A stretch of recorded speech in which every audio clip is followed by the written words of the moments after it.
पातळ पोहेचा चिवडा बनवताना आपलं हे पातळ पोहे छान खमंग भाजून घ्यायचे आहेत. ते एका टोपलीमध्ये काढायचे आहेत आपल्याला.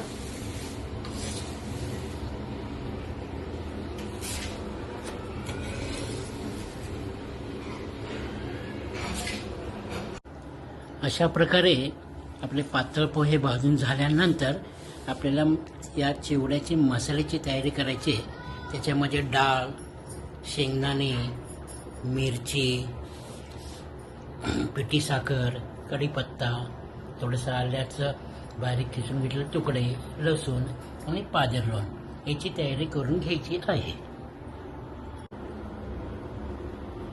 कढईमध्ये तेल तापून झाले की आपण त्यात मोहरी आणि जिरं याची फोडणी द्यायची. आपल्याला कडक तेल घालायला पाहिजे. त्याच्यानंतर आपण त्यामध्ये मिरच्या सोडणार आहोत. तेलामध्ये मिरच्या सोडताना आपण काळजी घ्यायची. मिरच्या कधी कधी तेलामध्ये उडतात अंगावरती, याची आपण काळजी घ्यायची आहे. त्यानंतर आपण कढीपत्ता, बाकीचा जो मसाला आपण तयार केलेला आहे हा सगळा मसाला त्या तेलामध्ये चांगला आपण परतून घ्यायचा आहे.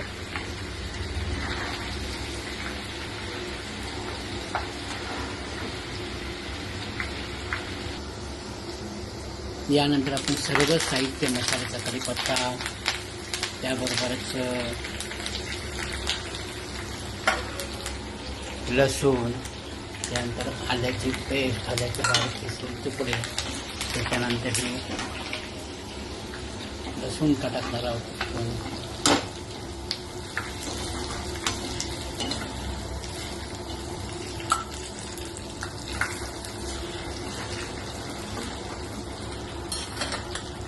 हळद, चवीला मीठ,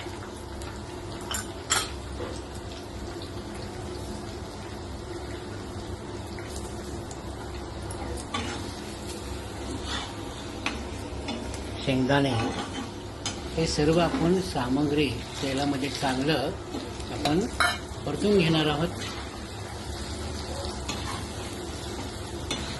आणि छानपैकी मसाला आपण भाजून घेणार आहोत. तो तेलामध्ये परतलं की जरा चविष्ट लागतो. आणि नंतर हा मसाला आपण जे भाजलेले पातळ पोहे ह्याच्यामध्ये आपण मिश्रण एकत्र करणार आहोत. त्यानंतर आपण जो तेलात परतून घेतलेला जो मसाला आहे हा सर्व मसाला पातळ पोहे आपण जे भाजून घेतलेत या मसाल्यामध्ये हा मसाला आणि पातळ पोहे मिश्रण एकत्र करून घ्यायचं आहे आणि खालीवरती करून सर्व हलवून घ्यायचं आहे. म्हणजे आपला पातळ पोहेचा चिवडा हा तयार होणार आहे. चविष्ट, स्वादिष्ट, उत्तम प्रकारचा हा पातळ पोहेचा चिवडा घरगुती पद्धतीने बनवला, चांगल्या रिफाइंड ऑइलमध्ये बनवलेला आहे. त्यामुळे पौष्टिक हा शिरा आहे. थोड्याच वेळा आपण त्याला परतून पण घ्यायचं आहे. गरम गरम असताना ही सगळी प्रक्रिया करायची आपल्याला. ह्याच्यामध्ये थोडंसं आपल्या चवीसाठी आपल्याला पिठी साखर पण वापरायची आहे. पिठी साखरने थोडीशी चव येते. हे मीठ नाही आहे, हे पिठी साखर आहे.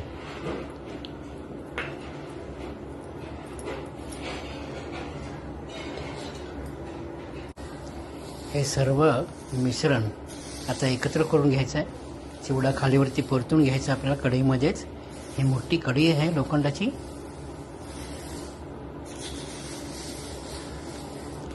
ही कढई जवळजवळ 2 किलोची कढई आहे आणि या कढईमध्ये आपला 2 किलोचा चिवडा तयार होत आहे. चविष्ट, स्वादिष्ट, उत्तम पातळ पोहेचा चिवडा. अशा प्रकारे हे सगळं मिश्रण एकत्र करून आता हा आपला पातळ पोहेचा चिवडा आपल्याला खाण्यासाठी तयार झालेला आहे. आपण कुठं सहलीला जाणार असेल, पिकनिकला जाणार असेल तर हा चिवडा आपल्यासोबत बरोबर घेऊन जावा. म्हणजे आपल्याला नाश्त्याचा किंवा मध्ये प्रवासामध्ये जी भूक लागते, म्हणजे जी आपली चवीची भूक असते त्या भुकेचे निवारण करता येतं आपल्याला.